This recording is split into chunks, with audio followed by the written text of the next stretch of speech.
Écoutez ça, en 1 heure, l'énergie solaire reçue par la Terre suffirait à couvrir tous les besoins en énergie de notre planète pendant 1 an. Eh Fred, il n'y a pas une minute à perdre.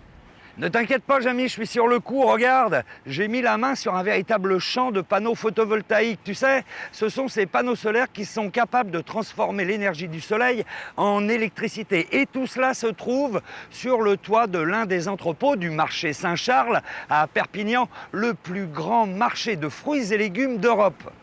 Et ce n'est qu'un début, car bientôt, tous les entrepôts du site seront recouverts de ces toitures solaires. 70 000 mètres carrés de panneaux photovoltaïques, de quoi alimenter 10 000 foyers en électricité.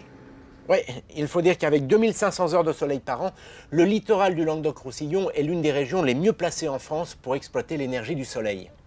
Merci. Justement, Jamy, ici on utilise un nouveau procédé, ce sont des tuiles photovoltaïques.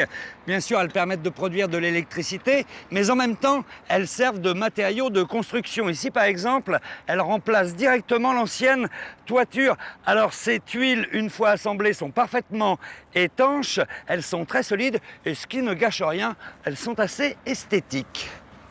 Allez, mais c'est un peu lourd, hein, quand même. Pour le reste, Jamy, ça marche exactement pareil que des panneaux solaires classiques. Autrement dit, chaque tuile est composée de plusieurs cellules photovoltaïques, elles-mêmes constituées d'un matériau semi-conducteur. En général, c'est du silicium. Et ce matériau est sensible au rayonnement solaire. Autrement dit, il peut transformer la lumière en électricité. Et surtout, faut pas oublier de brancher, hein. Ah oui, une dernière chose, je t'avais dit que c'était solide. Regarde, on peut même sauter dessus. Ouais, enfin pour le moment, il a surtout fait sauter les plombs. Mais ça tombe bien, vous allez comprendre. Pour fonctionner, une cellule photovoltaïque doit être bombardée par des photons. Un photon, c'est une particule de lumière émise par le soleil ou par une autre source lumineuse. Ces photons vont percuter les atomes du matériau semi-conducteur dont Fred nous a parlé. Ah, c'est revenu. Alors un atome, vous le savez, c'est une brique de matière, un noyau autour duquel gravitent des électrons. Eh bien, l'impact des photons va libérer des électrons et les mettre en mouvement. Or, des électrons en mouvement, c'est de l'électricité. L'électricité qui fait tourner l'hélice. Le problème, c'est qu'un grand nombre de photons se perd dans la nature. Le rayonnement solaire est en effet soit réfléchi par la cellule, soit il passe à travers. Le rendement est donc plutôt faible. L'idée pour l'augmenter, c'est donc de concentrer les rayons de lumière grâce à des lentilles placées sur les cellules photovoltaïques, des lentilles qui vont agir un peu comme des loupes, ou alors d'utiliser des miroirs paraboliques, comme ici, qui vont récupérer la lumière, la concentrer et la diriger vers les cellules photovoltaïques. Et si en plus ces miroirs suivent la course du soleil, alors le rendement sera encore meilleur et on va produire davantage d'électricité. Oui, c'est bien. Mais pour fabriquer ces cellules, on consomme de l'énergie et on utilise des matériaux pas toujours très écologiques. Heureusement, la durée de vie d'un panneau photovoltaïque est de 20 à 30 ans. L'électricité produite pendant toutes ces années par cette énergie renouvelable permet donc de compenser largement ces pollutions. Alors évidemment, les particuliers aussi peuvent installer des panneaux photovoltaïques chez eux. C'est le cas pour cette maison qui a été conçue pour consommer très peu d'énergie. Et pourtant, Jamy, ça va peut-être te surprendre, mais les panneaux photovoltaïques qui sont sur le toit ne servent absolument pas à produire de l'électricité pour cette maison. Pour comprendre, décortiquons le système.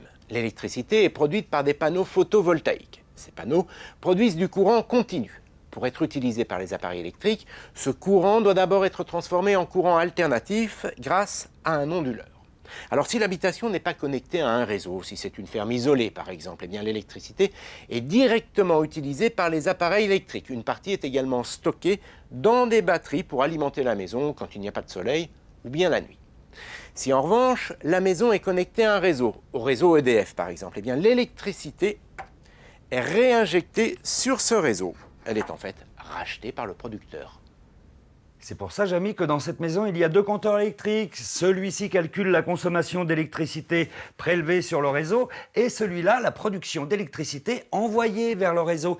Et c'est intéressant car le propriétaire achète l'électricité à EDF environ 10 centimes du kilowattheure, comme tout le monde. Mais attention, en fonction des panneaux installés, il vend l'électricité entre 30 centimes et 60 centimes du kilowattheure.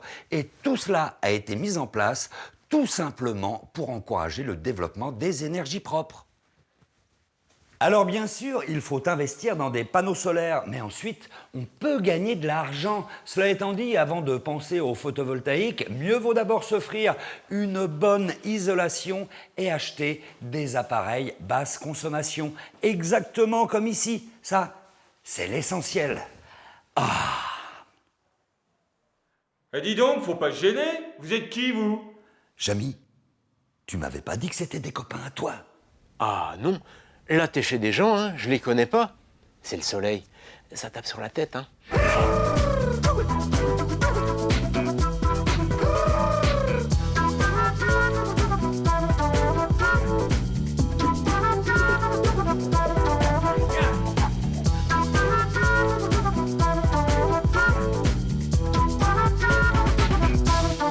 Yeah.